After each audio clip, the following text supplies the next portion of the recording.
Press conference जारी रहेगा। जो कुछ सवाल आपको करने हैं मुझसे, मीर साहब से, पीसीसी अध्यक्ष से आप कर सकते हैं। राहुल जी। हाँ, English and Hindi both. So thank you for coming. This morning we had quite a large crowd that had gathered, and we were looking forward to walking on the Bharat Jodo Yatra, but unfortunately the police arrangement completely collapsed, and the police people who were supposed to manage the crowd and hold the rope were nowhere to be seen. So my security people were very uncomfortable with me walking further on the yatra. So we had to I had to cancel my walk. The other yatris, of course, did the walk. I think it's important that the police manages the crowd so that we can do the yatra. It's very difficult for me to go against what my security people are recommending. So that's basically what I wanted to say. I'll repeat it in Hindi as well. आज काफ़ी बड़ा reception यात्रा के शुरुआत में हुआ tunnel के बाद। जो पुलिस अरेंजमेंट था वो बिल्कुल कोलैप्स कर गया, और जो पुलिस वाले क्राउड को कंट्रोल करते हैं, रस्सियों को मैनेज करते हैं, वो या चले गए या दिखे नहीं। तो मेरी जो सिक्योरिटी डिटेल थी उन्होंने हमें कहा कि हमें आगे नहीं चलना चाहिए, इसलिए हम नहीं चल पाए। एडमिनिस्ट्रेशन की जिम्मेदारी है कि जो क्राउड कंट्रोल होता है, पुलिस का जो रोल होता है उसको गारंटी करें। मुझे मालूम नहीं क्यों हुआ, बट कल और परसों ऐसा नहीं होना चाहिए। Thank you. शुक्रिया राहुल जी, शुक्रिया। आई थिंक हमारा प्रेस कॉन्फ्रेंस कब है? नहीं, मेरा वाला परसों है, तो फिर आपके जो सवाल हैं हम परसों जवाब देंगे उनके। Thank you. आगे हाँ जी। अरे यार देखो, हमने कहा करेंगे, जारी रहेगी। Thank you.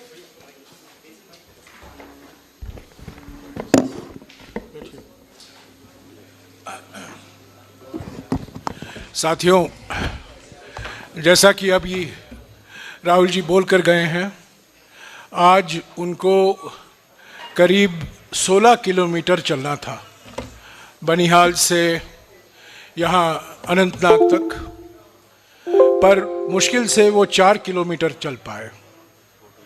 पर भारत यात्री, 200 भारत यात्री सभी ने आज 16 किलोमीटर पूरा किया। जो हुआ आज बहुत दुर्भाग्यपूर्ण है, और मैं आपसे गुजारिश करूंगा प्लीज़ थोड़ा चुप हो जाए।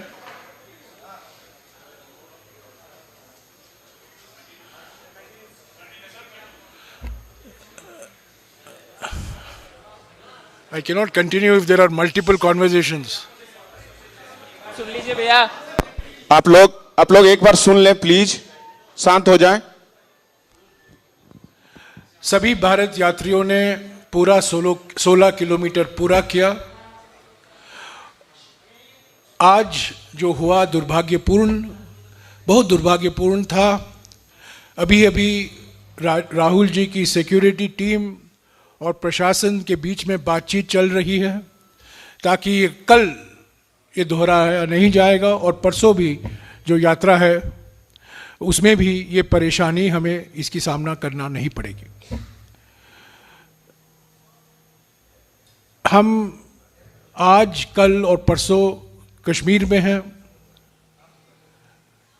29 को 3 बजे राहुल जी का प्रेस कॉन्फ्रेंस है श्रीनगर में, और 30 तारीख को हमारे पीसीसी ऑफिस जो लाल चौक में है वहाँ तिरंगा फहराएंगे, और 11:30 बजे स्टेडियम में जो 13 पार्टी को निमंत्रण दिया गया है, विपक्ष की पार्टियों को निमंत्रण गया है, लाइक माइंडेड पार्टीज, उनके नेता या नुमाइंदे वहाँ मौजूद होंगे और करीब 1.5 घंटे के लिए वो समारोह होगा।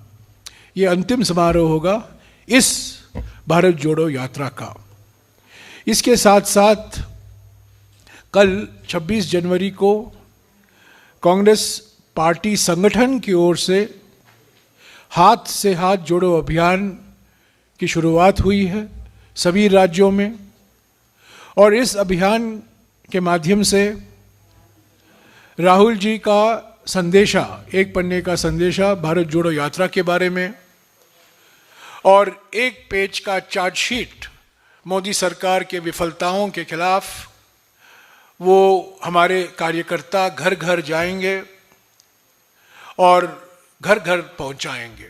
ये अभियान कल शुरू हुआ है, 26 मार्च तक चलेगा, पर कुछ ऐसे राज्य हैं जो चुनाव हो रहे हैं वहाँ फरवरी के महीने में, तो हो सकता है कि 3-4 हफ्ते और लगेंगे। पर कुछ भी हो, 26 अप्रैल तक सभी राज्यों में हमारे कार्यकर्ताओं की ओर से राहुल जी का संदेशा भारत जोड़ो यात्रा के बारे में और जो चार्जशीट है मोदी सरकार की विफलताओं के बारे में, वो घर घर तक पहुंचाया जाएगा। ये मैं समझता हूं हमारे संगठन के इतिहास में इतना बड़ा आउटरीच कार्यक्रम, संपर्क कार्यक्रम नहीं चलाया गया है, और ये इसलिए ज़रूरी पड़ी ताकि हम सभी को भारत जोड़ो यात्रा का संदेशा पहुंचा सकें। क्योंकि ये पहला प्रेस कॉन्फ्रेंस है कश्मीर में, मैं कहना चाहता हूं कि जम्मू और कश्मीर में कई राजनीतिक मसले हैं, कई राजनीतिक मुद्दे हैं। भारत जोड़ो यात्रा के दौरान इस पर हम चर्चा नहीं कर रहे हैं, क्योंकि भारत जोड़ो यात्रा विचारधारा को लेकर जो आज हमारे लोकतंत्र के सामने, समाज के सामने, देश के सामने खतरे हैं, मोदी सरकार की नीयत और मोदी सरकार की नीतियों के कारण, उसको जनता के बीच पे ले जाने के लिए, हमारे समाज को उजागर करने के लिए निकाला गया है। और मोटे तौर से 3 ऐसे मुद्दे हैं जिससे कांग्रेस पार्टी समझती है और सोचती है और प्रचार करती है कि हमारे समाज और लोकतंत्र के लिए खतरा पैदा हुआ है। एक तो हमारे समाज में आर्थिक विषमताएं बढ़ रही हैं, हमारे आर्थिक नीतियों के कारण महंगाई, बेरोजगारी आप सब देख रहे हैं, कॉन्सेंट्रेशन ऑफ इकोनॉमिक पावर, एक ही उद्योगपति, एक ही पूंजीपति के साथ सारे के सारे उद्योग उनके हाथ में सौंपे जा रहे हैं, उन्हीं को सारे पब्लिक सेक्टर कंपनियां बेची जा रही हैं।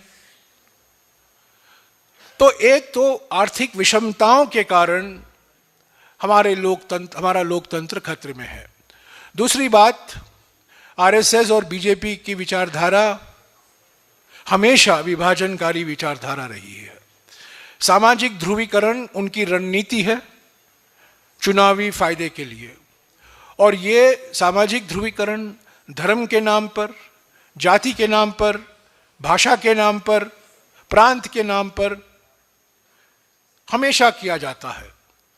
और सामाजिक ध्रुवीकरण का ये नतीजा है, जैसा कि राहुल जी ने कहा, नफरत फैलता है, सद्भावना को चोट मिलती है और हमारा देश कमजोर हो जाता है। और तीसरा खतरा जो आज देख रहे हैं हमारे लोकतंत्र के सामने, वो है राजनीतिक तानाशाही। आज हमारे देश में अनडिक्लेयर्ड इमरजेंसी है, एक ही व्यक्ति की हुकूमत है, पार्लियामेंट को नज़रअंदाज किया जा रहा है, पार्लियामेंट में कोई बहस नहीं होती। हमारे जो मिसाल के तौर से जो हमारे सीमा में जो खतरे हैं चीन को लेकर, उस पर 2.5 साल हो गए, पर पार्लियामेंट में उस पर कभी बहस का मौका नहीं मिला। संविधान को नज़रअंदाज किया जा रहा है, संवैधानिक संस्थाएं कमज़ोर की जा रही हैं, और एक प्रयास किया जा रहा है हमारे न्यायालय को ख़त्म करने के लिए। रोज बयान आते रहते हैं कि न्यायालय को भी प्रधानमंत्री कार्यालय का एक अंग बनाने की कोशिश की जा रही है।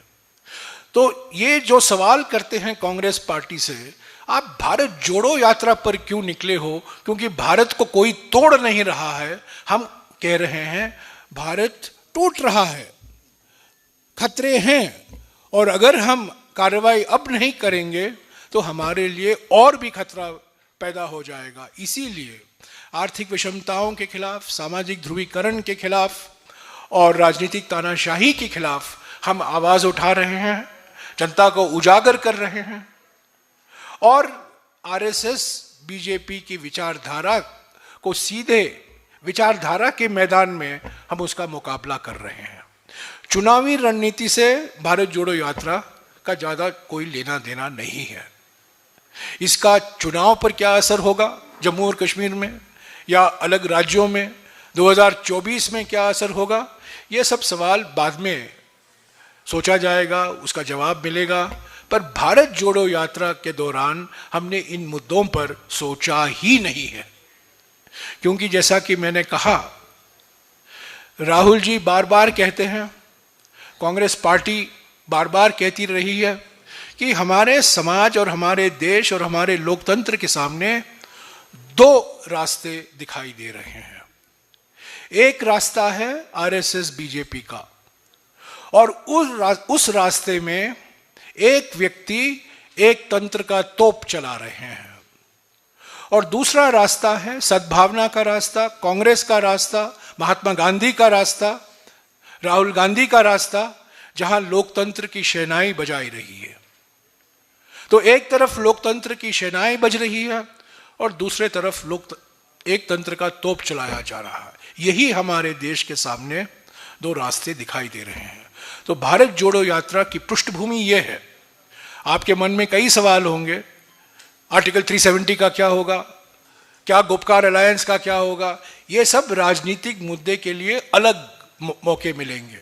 आज हम सिर्फ भारत जोड़ो यात्रा की सोच रहे हैं, विचारधारा के बारे में सोच रहे हैं, और बार बार जो राहुल जी समाज के हर वर्ग से मिल रहे हैं, किसान, महिला, दलित, पूर्व सैनिक, विस्थापित लोग, सभी से मिल रहे हैं और उनसे जानने की कोशिश कर रहे हैं, उनकी दर्द, उनकी पीड़ा, उनकी समस्याएं, ताकि वो पार्लियामेंट में जब उनको मौका मिलेगा उसको उठा सके। तो यही मुझे कहना है आज के लिए। कल का प्रोग्राम आपके पास है, कल का प्रोग्राम मैं पीसीसी अध्यक्ष से कहूँगा आपको पूरी जानकारी दे कल के प्रोग्राम के बारे में और परसों के प्रोग्राम के भी बारे में। उसके बाद जो भी आपके सवाल हैं उसका जवाब मैं देने के लिए तैयार हूँ। हाँ जी, कल और परसों का प्रोग्राम। थैंक यू जयराम जी। कल जो पदयात्रा कश्मीर में होगी वो चुरसू के मुकाम पे निम्बल अवंतीपुरा, जहाँ पे पेट्रोल पंप है एचपी का, वहाँ से शुरू होगी। और उसमें मुझे लगता है मैक्सिमम महिलाएं भी उसमें शरीक हो रही हैं और महबूबा मुफ्ती जी भी उसमें आ रही हैं। तो महिलाएं उसमें शरीक हो रही हैं और उसमें हमारी महान नेता प्रियंका गांधी जी शायद उसमें शामिल हो सकती हैं। उसमें ज़्यादातर महिलाएं चलेंगी और महबूबा जी भी उसमें चलेंगी। ये हिंदुस्तान पेट्रोलियम का पंप है चुरसू के मुकाम पे निम्बल अवंतीपुरा में। और उसके बाद ये बिरला जो है, बिरला इंटरनेशनल स्कूल जो है, वहाँ पे टी ब्रेक होगा। और नाइट हाल्ट जो है पेंथा चौक ट्रक यार्ड में के मुकाम पे होकर वहाँ से दूसरे दिन चलेगी पद यात्रा। 29 को पेंथा चौक से चलेगी और वहाँ से चलते चलते नेहरू पार्क में एंड होगा। नेहरू पार्क में एंड होने के बाद फिर प्रेस कॉन्फ्रेंस होगी और आप सबसे मुलाकात होगी। Thank you very much. Thank you. एक मिनट मैं मीर साहब से गुजारिश करूंगा, क्योंकि आज की घटना काजीगुंड में हुई, उसके बारे में आपको कुछ अवगत कराएं। थैंक यू जयराम जी और सारे साथी। जैसे आपने स्टार्टिंग में राहुल जी का एक गंभीर स्टेटमेंट, शायद इस पूरी पदयात्रा में आज का दिन एक अलग किस्म का पदयात्रा को देखना पड़ा। लोगों का इतना प्यार, 5:30 बजे से लोग साउथ कश्मीर के मती गावरन से, कपरन से, दिवसर से और दूर दराज इलाकों से आकर के अपने लीडर के इस महान मिशन में शामिल होना चाहते थे। और वो नेचुरल एक लोगों का था उसमें। उसके लिए जो एडवांस हमारे सिक्योरिटी अपरेट्स के साथ में जो 2-3 मीटिंग्स हुई है और बहुत अच्छी तरह से हमारे एडवांस टीम के और हमारे सिक्योरिटी के एक्सपर्ट्स ने भारत जोड़ो यात्रा के जो पीछे से चले आ रहे हैं उनने कंप्लीट प्रेजेंटेशंस दी और सारी चीजें उनको समझाया। एक मीटिंग में मैं भी था, मेरे ख्याल से उस मीटिंग के बाद में कोई चीज कंफ्यूजन नहीं होना चाहिए था। उसके बाद लगातार कल भी मीटिंग्स हुई और ये बताया गया है और उन्होंने भी हमें अलर्ट किया कि आपने जम्मू में की, रेस्ट ऑफ द कंट्री में की, डिफरेंट वहां का एटमॉस्फेयर है और कश्मीर आते आते हमें और भी कई चीजों का, बल्कि हमें विश्वास हुआ था शायद वो हमारे इमेजिनेशन से थोड़ा ज्यादा बेहतर करेंगे, मगर बदकिस्मती से इतना मिसमैनेजमेंट, इतना मिसमैच इनके फैसलों में दिखाई दिया। आज सुबह से ही मैं आपको एक छोटी मिसाल दूं, आप सब ने विटनेस किया, वहां रोड के बीच में एक डाइस लगा था जो मैं भी एक लेमैन सोच नहीं सकता था कि रोड में कैसे डाइस लगेगा। जबकि फैसला हुआ था गुडविल स्कूल के दीवार के साथ में हमारा डाइस लगेगा, वो सिर्फ 5 मिनट के लिए राहुल जी और उनके साथ हमारी लीडरशिप सीनियर जो कन्याकुमारी से चली आ रही थी, इनको बस 5 मिनट के लिए वहां खड़ा होना था, जस्ट टाटा कहना था और हमने एक फेरन पहनाने का प्रोग्राम था। नो भाषण, नो नथिंग, ये उनको वाजे किया था और लोग काफी वहां स्पेसी जगह भी थी, उनको फैसिलिटेट करके पदयात्रा चलती और उसको मैनेज करने की बात थी। सुबह सवेरे, पहले रात को डाइस भी नहीं डालने दिया और सुबह सवेरे किसने फैसला लिया और वहां पर अलाउ नहीं किया, कहा नहीं यहां रोड में आप बीच में लगाई और हम मजबूर थे एज ऑर्गेनाइजर। हमने वैली के पहले स्टेप पर जयराम जी ने इसका पूरा नक्शा बताया। मैंने लगातार कई प्रेस स्टेटमेंट्स में कहा कि भारत जोड़ो यात्रा का जो सुप्रीट है, जो इसका एजेंडा है, जो लेकर हम चले, वो भारत देश को तो जरूरी है ही है, भारत के लोगों को, मगर सबसे ज्यादा जरूरत उन इश्यूज को लेकर जो जम्मू कश्मीर और खासकर कश्मीर की जनता राहुल जी के साथ में जुड़ना चाहती थी, ये सबसे ज्यादा जरूरी यहां के लिए लोगों के लिए था। आवाज यहां के लोगों की उसमें थी और ये कॉमन सेंस था। मेरे ख्याल से सरकार को इनपुट भी रहा होगा। पिछले 20 दिन से वो एक एक गांव में जाकर पता कर रहे हैं कौन कौन जा रहे हैं, कौन नहीं जा रहा है, कहां से कौन जा रहे हैं। तो जब सारे इनपुट आपको है तो फिर उस तरह की फैसिलिटी वहां पर प्रदान करनी थी। मैं राहुल जी की इस गंभीर स्टेटमेंट को मतलब सरकार को बताना चाहता हूं कि आने वाले दिनों में ऐसा ना हो, इसके लिए ये प्रेस कॉन्फ्रेंस में आज यहां पर हमको बताना पड़ा। Thank you. शुक्रिया मीर साहब। हाँ जी, आपके सवाल एक एक करके। हाँ।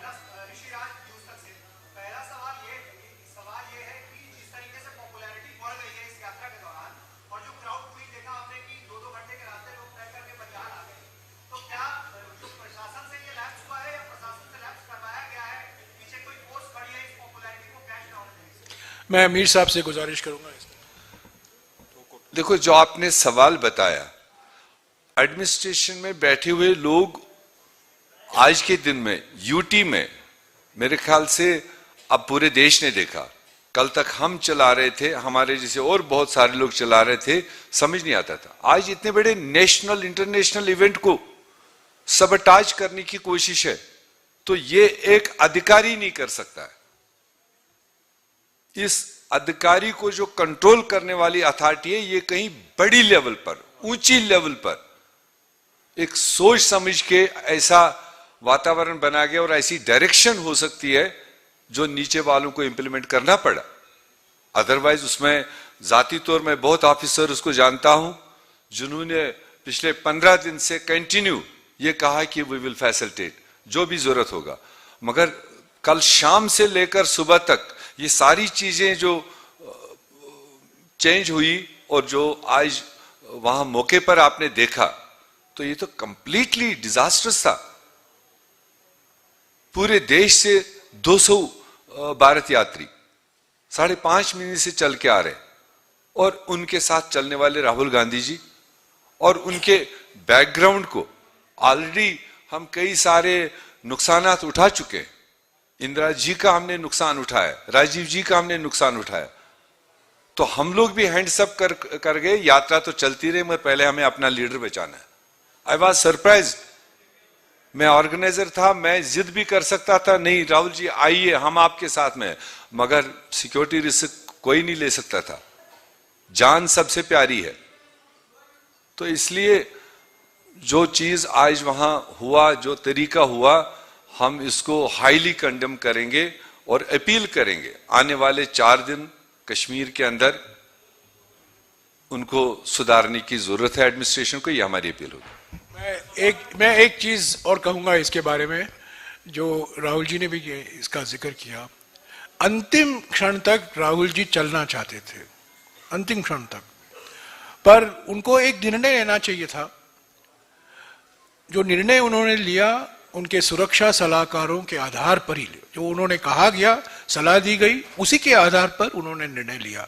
पर अंतिम क्षण तक वो चाहते थे कि वो जो 12-13 किलोमीटर बाकी हैं वो चले, पर सुरक्षा सलाहकारों ने कहा बिल्कुल नहीं चल सकते आप, और तभी वो गाड़ी में बैठकर निकल गए।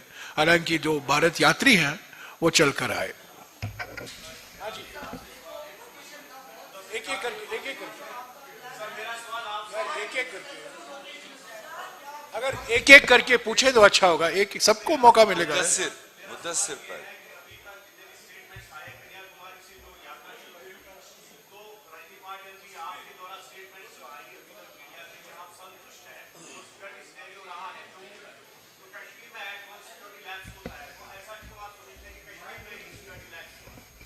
मैं पीसीसी अध्यक्ष से गुजारिश करूंगा इसका जवाब दे। मैं आपको कहूं कि एक दो जगह छोटे मोटे लैप्स हुए हैं, पर इतना बड़ा लैप्स नहीं हुआ है कहीं और मैं एक बात मैं कह दूं, मेरे विचार में, मैं भी वहां था, मैंने देखा जो हो रहा है, तब मैं चलने लगा, क्योंकि मैं राहुल जी के साथ चलता नहीं हूं, मैं आगे जाता हूं। मैंने जो देखा, मेरे विचार में जिस मात्रा में क्राउड मौजूद थी, उसका अनुमान पहले ही लगाना चाहिए था प्रशासन को, और प्रशासन को इस बहुत ढीले ढंग से लिया।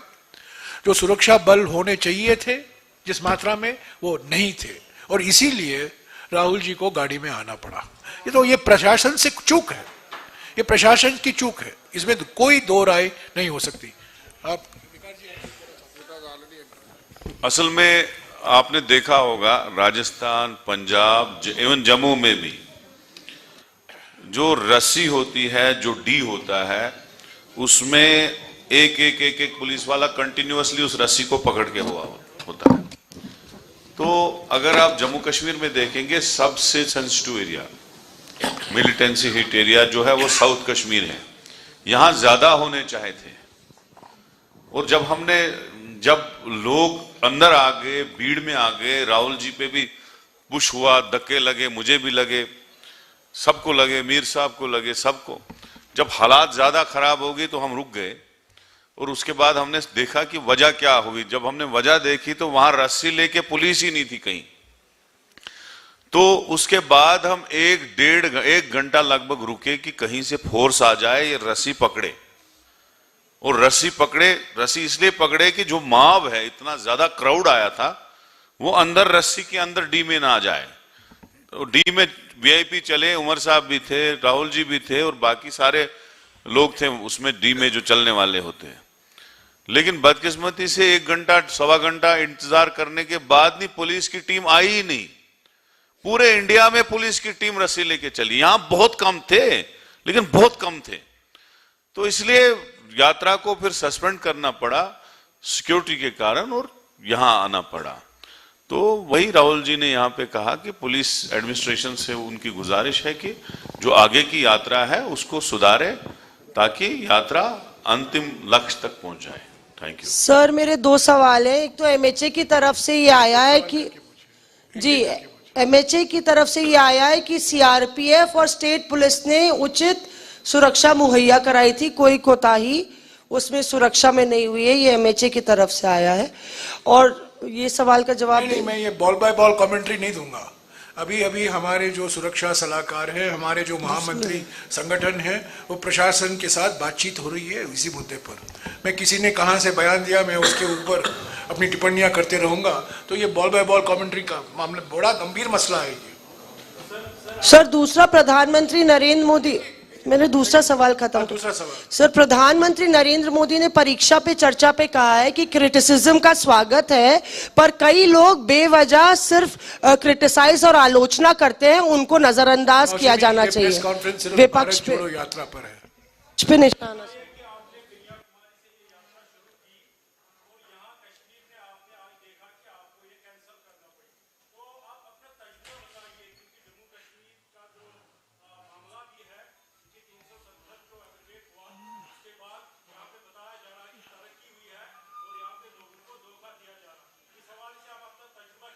अच्छा ट्राई है।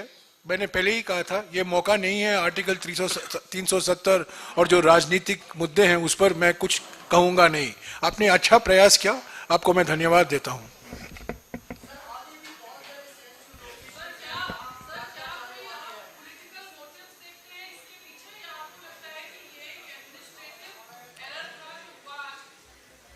ये सुरक्षा की ओर से एक बहुत बड़ा चूक है। ये बड़ा सिक्योरिटी लैप्स है, इस पर अभी बातचीत चल रही है। हमारे जनरल सेक्रेटरी संगठन और राहुल जी के जो सुरक्षा टीम है, सिक्योरिटी टीम है, प्रशासन और सिक्योरिटी फोर्सेस के साथ बात हो रही है। इसके बारे में मैं एक बार फिर दोहराऊंगा, ऐसे गंभीर मुद्दों पर बॉल बाय बॉल कमेंट्री देना उचित नहीं है। जो कुछ कार्रवाई करनी है प्रशासन की ओर से हमें कल दिखाई देगी। हम उम्मीद करते हैं कि कल और परसों जो घटना हुई आज वो दोहराया नहीं जाएगा। हेलो सर,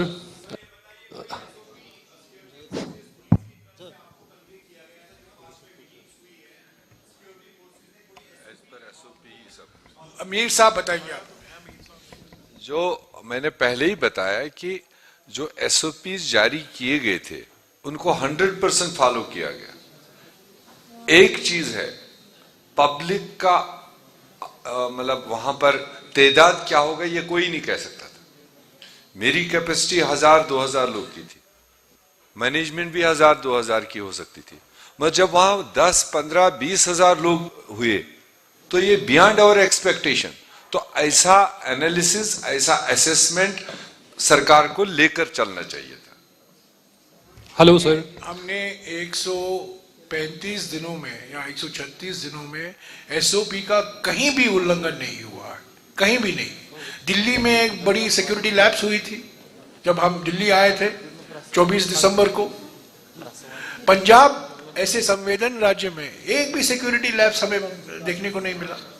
पर जम्मू और कश्मीर में अफसोस की बात है, खासतौर से कश्मीर में पहला ही दिन में एक लैप्स हमें एक्सपीरियंस करना पड़ रहा है। हम उम्मीद करते हैं कि कल और परसों प्रशासन ऐसे कदम लेंगे और जो कुछ वो एसओपी हमें बताएंगे हम उसका पालन करेंगे। सर, एसओपी का कभी उल्लंघन नहीं होता है। I have a very straightforward question that what Congress party and what country as a whole is going to get out of this Bharat Jodo Yatra and how it is going to benefit the Kashmir, the Jammu Kashmir overall, what we will get out of this this Bharat Jodo Yatra, especially country and the Congress itself. I'll give you a straightforward answer. Wait and see. Sir last question this side, आपको जो venue दिया गया है concluding rally के लिए, from this side sir, this side please आपको जो venue दिया गया है शेर कश्मीर स्टेडियम का, थोड़ा शांति। मीर साहब ने वहां पे भी कहा कि 1 लाख के आसपास लोग they are expecting, so do you think that the same chaos might be witnessing in that venue also? So what are you planning, because the yatra is going to very sensitive locations now ठीक है, onwards. विकास साहब जवाब देंगे। देखिए, हमारे पास availability जो श्रीनगर में जगह की वही मिली, क्योंकि हमारे पास श्रीनगर में वही जगह है, क्योंकि पहुंचना भी यात्रा को श्रीनगर में ही था, तो जगह मिली है। हम कोशिश करेंगे कि उसको तरीके से हैंडल किया जाए, वीआईपीज को अपनी पोजीशन दी जाए, जो बाहर से लोग आए उनको अपनी पोजीशन दी जाए, आप जो प्रेस वाले लोग हैं आपके लिए भी कोई खूबसूरत जगह रखेंगे, और पब्लिक को भी एक अच्छी सी जगह देंगे, और इंशाल्लाह अच्छा प्रोग्राम होगा। और हमारे पास अवेलेबिलिटी वहां पे उतनी ज्यादा जगह भी नहीं है जिसमें हम उससे ज्यादा क्राउड मैनेज करें। Thank you.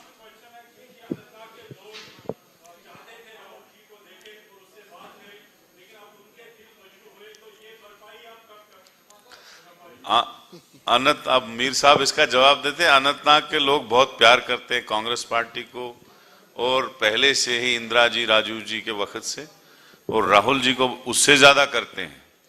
तो ये तो भारत जोड़ो यात्रा है, बाद में अनंतनाग भी आएंगे। अभी बनहाल वाले लोग भी वही कह रहे हैं कि हमने देखा ही नहीं, तो वहां भी आएंगे, अनंतनाग भी आएंगे, डोरू भी आएंगे, काजीगुंड भी आएंगे। वो तो पॉलिटिकल प्रोग्राम होंगे, वो रैलीज होंगी, उनमें तो आएंगे, आगे के लिए तो आना होगा। Thank you. जब Thank you Rahul very ji much. आए थे जम्मू में, आपको याद होगा कि नहीं, मैं नहीं जानता हूं, आपने सुना होगा, देखा होगा कि उन्होंने कहा जम्मू में जो पहला कार्यक्रम था, उन्होंने कहा मेरे पूर्वज कई 150 साल पहले कश्मीर से इलाहाबाद चले गए, और मैं 150 साल बाद चल के वापस उसी जगह में आ रहा हूं जहां से मेरे पूर्वज इलाहाबाद निकले थे। Thank you very much. आप सबको शुक्रिया कि आप बनाल से और श्रीनगर से सारे आए हैं। Please join us for a cup of T. Mir साहब से, हाँ बोलिए।